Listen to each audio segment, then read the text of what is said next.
Great. I want to bring in our panel. Britt Hume, Dana Perino, Juan Williams, and Monica Crowley. Britt, your thoughts? Well, I think that there are two things that happen in a debate. One of them is the performance you put in the debate itself. And then the second is how you come out in the coverage thereafter. Now, part of that's the analysis and what people say about it, but part of it is what makes the headline. The headline out of this debate, as far as I can tell, is his refusal to say he would accept the results of the election. That doesn't happen usually in America. It's newsworthy. It's controversial. It's a big deal. And so the question is that something that's going to help him? I doubt it. I think I agree with the two of you. This was his best performance to date. He scored point after point after point on her. She wasn't rattled by it. She did fine in her own right, but there was nothing spectacular about her performance tonight. There didn't need to be. He's the guy that really needed to pull something off here tonight. And even if he did, and he may well have in the eyes of many people, I think he stepped on it by refusing to say he'd accept the results of the Monica, your thoughts? Yeah, it's interesting because debates are less about policy nuance than they are about style, tone, the occasional zinger, and demonstrating an ability to think on your feet. I think tonight both of these candidates went into this debate with certain missions. Donald Trump's was to project a sense of calm, level-headedness, rationality, and I think he projected that through his tone tonight. He needed to show voters that he is a safe choice if you are uncomfortable with Mrs. Clinton. He also needed to reassure on responsible leadership. And to that extent, I think he accomplished his mission. Mrs. Clinton, because she cannot reassure on the honest and trustworthy aspect of her candidacy and personality, she had to reassure on core competence, and I think she probably delivered on that as well. Juan, your thoughts? Well, I can't get over not accepting the results of an election. I remember what happened between Gore and Bush, and it's very difficult for the whole country, specifically for Democrats who thought that Al Gore got more votes than George W. Bush, but accepted the result for the better of our country. At the end. Didn't accept it on election night. Well, no, it was fought over, but it was accepted. And President Bush's authority as President of the United States never called into question. Well, that's not true, but it was never called into question. I don't think it was ever called into question. For years. You worked for President George W. He might have been criticized, but I have never, in terms of the way George W. Bush was treated, he was our president, he was my president. And I'm telling you, when you say that you will consider it, you'll think about it, to me, that's a showstopper. I don't know how you get past that. That's not in our American tradition. That's not the way we play politics.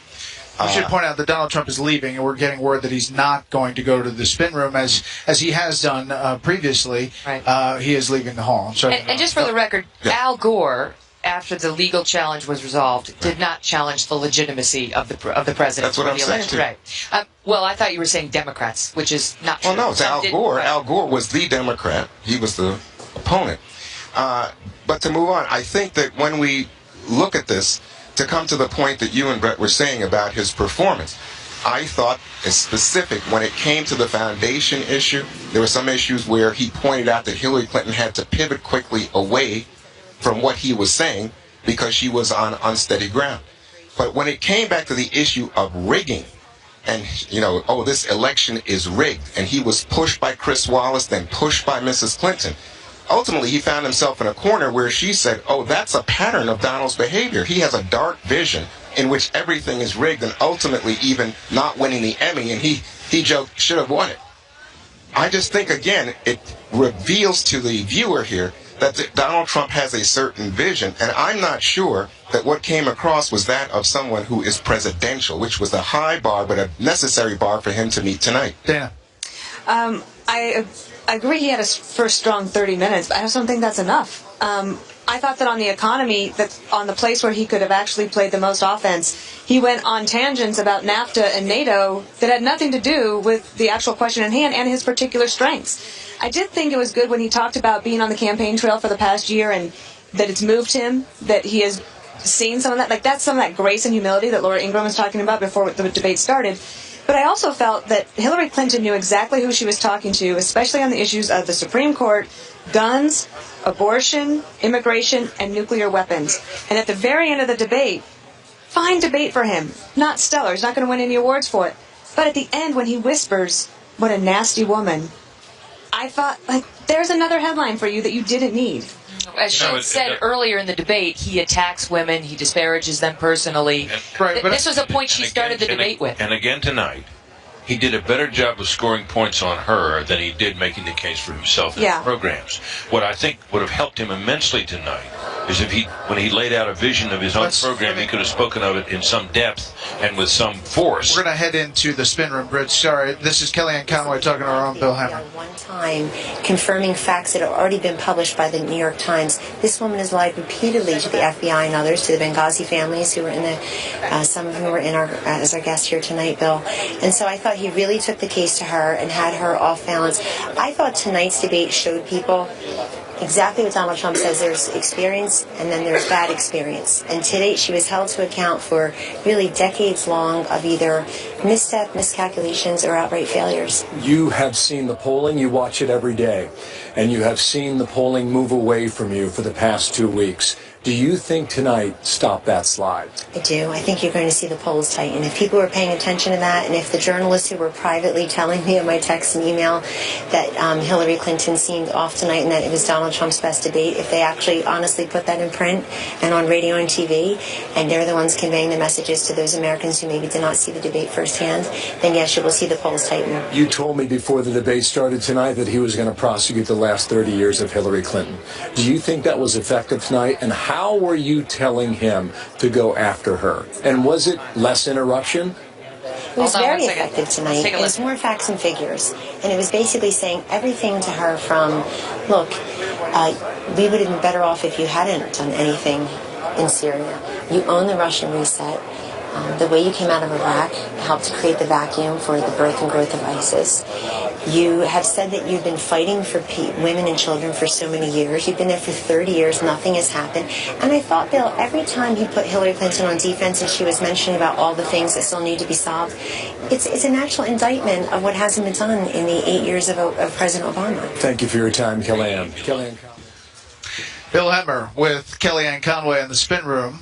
She actually said earlier that Donald Trump will accept the results of the election because he will win the election, which is directly at odds with what her candidate said about 10 minutes earlier. Which is probably going to be the headline. I think if he wins, he will accept it. He will accept it. Definitely. He'll definitely accept it. Let's be fair here, folks. That's true. If he got that Emmy. Fair and balanced. It's been quite an evening. Much more to talk about, including some of Chris Wallace's best moments from the night. We'll have our special coverage, and we're going to have some special guests as well coming up of the third and final presidential debate. Stay with us. Donald Trump on partial birth abortion, one of the first topics in the Supreme Court section. We're back with the panel. You know, Dana, there was one moment where, it was towards the end, where Donald Trump said, Hillary, we've heard that before. And it was almost a Chris Christie, Marco Rubio, like, you are robotic. She said a couple of times, I'm not going to add a penny to the national debt, which, by the way, the Washington Post a couple weeks ago said that, at best, that's an exaggeration with her plan. But it seemed like he was trying to say, we've got it, we heard it, you're a robot. Well, and he went back to that line that was really good for him in the first debate about her having been in public, not office, but serving for 30 years and never having gotten anything done. However, she was prepared for it this time, and she went through and she's like, "Oh yeah, well here's this." He says you have a lot of experience. He said you have a lot of experience, but it's bad experience. He said, "Oh really? Well, I'll compare mine to yours." And I think really is probably a draw at the end of that debate, that discussion. Monica, she this time around did not touch, because Wallace set it up for Trump to speak to the women issue and for Hillary to speak to the new accuser who came forward on Bill Clinton today and the other accusers of Bill Clinton today. She didn't touch it. Right, and for very good reason, because she's vulnerable on this issue, too. I wish Donald Trump had parried that question by saying, look, I have dealt with this issue, and then pivoted and said, this country has serious problems, most of which were created by you, the current president, and your party. I am here to offer concrete solutions to the American people on the issues they care about. What did you make of his refusal to accept the election results? Well, you know, there are two recent models in modern American history on this kind of question. 1960, Nixon versus Kennedy, and then, of course, the 2000 race, which we just discussed. Having worked with President Nixon during the last 4 years of his life, he and I talked about the 1960 race a lot. He was presented overnight night that night, on election night, with credible evidence that the Kennedys and the Democrats had, in fact, rigged the election in Chicago, West Virginia, and in Texas, thanks to Lyndon Johnson. His family encouraged him to contest the results. A lot of other people told him to fight, and he chose not to, because he said, as I just wish that Donald Trump had responded, the country is in the middle of the Cold War. We have serious problems, and this country needs a full-time president. I wish he had responded more along those lines. Juan, were you surprised at the Clinton Foundation answer that Hillary Clinton gave? She just kind of pivoted to what the foundation does. I agree with you. Not any answer on No, there were two pivots that I thought were highlights for Trump tonight. One was on the foundation because you could see that Hillary Clinton felt that, hey, I'm not going there. That's a little slippery for her. The other was on open borders, when he cited the information that came out of the WikiLeaks business where she was speaking before, I forget the name of the group, but she was speaking for, I think he said $250,000, and said that she wanted open borders, cross-trade. She started off by saying something about an electric grid and quickly pivoted away. So I think those were two good points for Donald Trump, because as a viewer I said, hey, she looks like she's moving on the defensive. He was on the defensive. If you think of this as Las Vegas, the 12th round, the final debate, somebody's got to throw haymakers here. It was Donald Trump who needed the big punch to come in. But he was on the defensive when he was asked about Putin. All of a sudden, he's defending Vladimir Putin, who's very unpopular, Republican or Democrat in the country. And secondly, the big issue that for the last few weeks, women, where he blamed her. He said these women were either after 15 minutes of fame or they had been put up to it by Hillary Clinton's campaign. And again, I just thought, yeah, he's hurting himself. But on that issue, but then on the Project Veritas, where he pointed to those people on tape, yeah, he kind of did make some points. But what about that? Because he really went on about the women, and what he said specifically is that they're liars, that I didn't do anything, I didn't know these women, right, which is not true. That her campaign did it, it's all fiction, she did it, they want fame. So the question arises, Megan, in our poll yesterday, people were asked, the poll came out yesterday, people were asked, do you believe Donald Trump or do you believe the women? 51% believe the women. A quarter believe him. Did anything he said tonight alter that? I don't think so. And I think it's an issue that what he needs to do on that issue is to talk about it as little as possible. But I don't think that his sense of himself will permit him to do that. So instead of pivoting away, he engages on it, and it's an issue that doesn't help him. And this is a problem he's had all along. He doesn't seem to know the difference between issues that can help him, the subjects he should stay on, and issues that don't. If they affect his sort of sense of himself, he gets his back up, and the next thing you know, he's chasing some rabbit. That and to say things like, I don't know them. I mean, one was a contestant on The Apprentice. One was the People magazine reporter who had covered him for a long, long time and did a long profile on him. And the question is, what is going to move the ball? What is going to change the electoral map? And did anything do that tonight? The night is just beginning. Brett and I are going to be right back after our break as our special coverage continues live from Las Vegas, and we'll have someone from the Trump campaign here to join us. Jason Miller's up next. Now in the books, and for the very first time in this election cycle, the debate went heavy on the issues and policy early on, something voters have been demanding. But the question tonight, will it have any impact on the polls or the election just 20 days from now? And what about the accusations that this election is already rigged? Good evening from Las Vegas, everyone. I'm Megan Kelly. And I'm Brett Baer. This was the candidate's last best chance to win over voters, and it was a fiery and contentious debate, really from the moment it started, that Hillary Clinton and Donald Trump walked onto that stage. Body language was clear. No love lost between the two. They did not shake hands. They remained on opposite sides of the stage. And from there, we witnessed a 90-minute slugfest. The candidates hit each other on abortion, on immigration, on the economy, on gun control, on debt, on Russia, their foundations, WikiLeaks. There was a lot packed in 90 minutes. The women issue as well. The spin room is already buzzing. We're going to get to all of it tonight. But first to the issue that has dominated the headlines over the past few days. Mr. Trump's allegations that this election is rigged. Tonight he was asked directly if he will accept the result, if he will trust in the American electoral system, no matter what the result is on November 8th. Big show lined up for you tonight. Trump campaign manager Kellyanne Conway is here. Former Obama Deputy White House Press Secretary Bill Burton is with us as well. And so is former Reagan Education Secretary Bill Bennett. We'll also be joined by Charles Krauthammer, but we begin tonight with Jason Miller, Trump campaign's Senior Communications Advisor. Great to see you, Jason. Thank you for being here. Megan, Brett. Why did he say that he's not going to necessarily accept the results of the election? Well, Megan, no one has ever conceded an election before the election actually takes place. Nobody wants an Al Gore who goes out and concedes, then unconcedes, then concedes again. It's not conceding. Do you trust in the integrity of the process? Will you accept the results, win or lose? Let me tell you exactly what Mr. Trump was doing tonight. He was putting those who might be looking to commit voter fraud, he's putting them on notice that we're going to be watching. We're going to make sure that we have honest and fair elections. That's what he's doing. So he doesn't trust in the integrity of the American electoral system. He wants to make sure that we have honest and fair elections. It's leverage. That's exactly what Mr. Trump is saying. Against whom? Those who'd commit voter fraud. How will he then exercise that leverage if he's displeased with the results? Well, you want to go and make sure that people know that we're going to be watching exactly what's going to be happening, and we're going to make sure that the election is certified, and we're going to make sure the election is conducted honestly and forthright, and then we'll address it after that. But look, here's the thing. We're going to win this election. We believe that tonight was a great shot in the arm for this campaign. With 3 weeks to go, this exact kind of energy that we need heading into the election. We feel really good. This is easily Mr. Trump's best performance. It really took Hillary to task on her failed 30-year record. She had no answers for her role in destroying the Middle East. She had no answers on the Clinton Foundation. She had no answers for her campaign's role in inciting violence within our rallies and our events. And Mr. Trump laid out his plan for how he's going to make America great again. Jason, what about at this point of the campaign, it's about addition, about adding more people, adding independents, adding disaffected Republicans. I had a senior Republican text me and say, this saying that you might not accept the election is like napalm in the final 20 days for those independents who may have been coming towards you. So how do you respond to that? I think what people are looking for is a strong leader who's going to get our economy back on track, who's going to make our country safe again.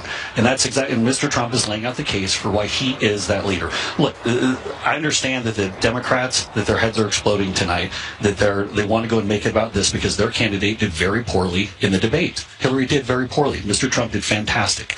And so, look, we think Mr. Trump did great, and why did he say that he doesn't know any of those accusers when we know that he does? Well, first of all these accusations, 100% completely false. There hasn't been any evidence that's been. There has been. What is evidence? Evidence would be a testimonial by somebody who heard the story at the time. Because the People magazine reporter produced 6 witnesses who say that day or the next day she told them the story 10 years ago. And Megan, and the butler that was there said it didn't happen. The butler was not with them in that room for the entire time. When he walked into the room, he didn't see anything. That doesn't disprove anything, Jason. You know that. So these people didn't come out when Mr. Trump was running The Apprentice and had a 12-year run at the absolute top of the ratings. They didn't come forward when he announced. They didn't come forward when he won the nomination. They came forward after he said he likes to grab them by the crotch and then denied he'd ever done it. That's when they came forward. They came forward in the final several weeks of a campaign with an effort of swinging this election. Stand by 1 second, Jason, because your candidate's son, Eric Trump, speaking to our own Bill Hemmer. There's no question he won. I mean, he did such a great job. He brought the case to her. He talked about so many of her shortcomings, right? So many of the shortcomings, quite frankly, that so many of the moderators wouldn't talk about in the past, he talked about tonight, and I think he really brought the case to her. And, you know, he brought the case about how America's been failing over the last years and how America's been left behind. It's left so many of our citizens behind. And we need to get our country back. We need to get our deficit in control. We need to get education back. We need to take care of our vets. We need to take care of our military. We have to stop the really bad trade deals that's put our country at such a huge disadvantage. We have to bring jobs back to our nation. And he's going to do all of those things. What was the intention of not answering the question about a fair election in America this year? Yeah. Well, you and I have talked about this before, and I think when you look at the mainstream media and the way they've been covering this election, none of it's been fair, right? None of it's been fair. They haven't put any attention on the WikiLeaks. I mean, you have some really bad things in the WikiLeaks. I mean, here you have a major campaign that's making fun of Christians, that's making fun of evangelicals, that's quite frankly admitting that Donna Brazile gave Hillary Clinton some of the debate questions. I understand the point you're making, but the question was about whether or not the election is fair. What's the answer? I certainly, with the mainstream media, I don't think the election's fair, and I think you do see voter fraud out there. There's no question that voter fraud exists. There are dead people who are on the voter rolls, and you have to take care of it. And honestly, we're better than that as a society. You have to take care of it, and my father will do that. Thank you for your time. Eric Trump, thank you. Brett, Megan, back outside. Bill, thank you. I want to resume on Trump and the women, because the other thing he said was he denied that he had ever suggested these women were not attractive enough. Here's the denial tonight, and then here's another soundbite thereafter. Listen. look at her words. You tell me what you think. I don't think so. I don't think. When you looked at that horrible woman last night, you said, I don't think so. I don't think so. I was sitting with him on an airplane, and he went after me on the plane. Yeah, I'm going to go after. Believe me, she would not be my first choice, that I can tell you. Jason? Megan, these accusations are completely... No. Stay on that. Why did he deny that he denied that he disparaged their looks when accused of harassing them? He was clearly talking about their words. He was talking about their words, Megan. Look at her. Talking about her words. It's absolute. Why did he say when you looked at her, when you saw her, you knew I didn't do it? Because it wasn't credible. It wasn't credible at all. You could tell from her face that she wasn't credible? You could tell none of the stories. Oh, look, what people want to see is who's going to be the leader, is going to get this country back on track. That's what people want to talk about. They're not talking about this, Megan. I know, but his attitudes towards women matter because he's struggling with them. And my question for you is, are exchanges like that and him calling Hillary such a nasty woman at the end of this debate going to help him? He wants to win. Why do anything to alienate the female voters? He's not alienating female voters. What he's laying out is a clear case of what he's going to do for this country. So tonight, the one thing that's important to point out for folks at home is that Mr. Trump laid out a reason to vote for him. I didn't see that from Hillary Clinton. Hillary Clinton attacked, she dodged, she weaved. Even the more liberal reporters said that she couldn't answer a lot of the questions. Trump gave people a reason to be for somebody. That's the important thing coming out tonight. It was a fantastic debate performance, and we think it's going to carry us to victory. What'd you think of Chris Wallace? Chris did well. He did, right? Well. It was a fair and balanced debate. Chris is tough. Chris is tough all the way around. And, you always know what you're going to get with Chris. Yeah, he pressed both sides. That's true. Thanks for being here. Thanks, Jason. One of Donald Trump's most pointed attacks of the night targeted the Clinton Foundation, the millions that charity has raked in, and how those donations have been spent. Watch. It just was astonishing. Bill Burton is a former White House Deputy Press Secretary for President Obama. He joins us now. Bill, at that point, Secretary Clinton seemed a bit on her heels on the issue of Clinton Foundation and whether she was going to answer the pay-for-play direct question posed by Chris Wallace. I don't think so. Actually, I think that she was on pretty good footing. The thing about the Clinton Foundation that Republicans hate so much is that what it does is it takes money from the rich and gives it to the poor. And I know that there's a problem with that generally on the Republican side, but... No, that's not true, Bill. I mean, it's about the pay-for-play part. The Clinton Foundation is something that Hillary Clinton, Bill Clinton, Chelsea Clinton, nobody has financially benefited from. It has gone to the benefit of millions of people around the world who've seen the good work that it's done. So I think Hillary was on very solid footing on that question. And the problem for Donald Trump is that he wanted to make some hay with that question, but instead all the headlines tomorrow are going to be about how he won't concede if he doesn't feel like the election goes the way it ought to go.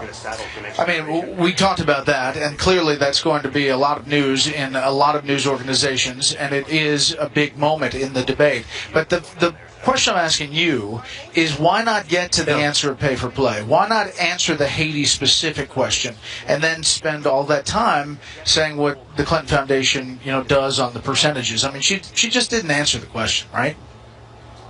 Well, because there is no pay-for-play. Like, the money that comes into the Clinton Foundation goes out to groups and to individuals that are actually doing good all over the world. Like, they have made a difference in the lives of millions of people. All of the contracts have been fairly awarded, and they go through a process within the State Department, within all the different aid departments inside the government to make sure that they're fairly awarded. Because WikiLeaks and the Russian government decided that there was an email here or there that they wanted to release to try to influence on this election, doesn't mean that there was some pay to play. People need to remember, the Clintons do not benefit financially from the Clinton Foundation. The people who benefit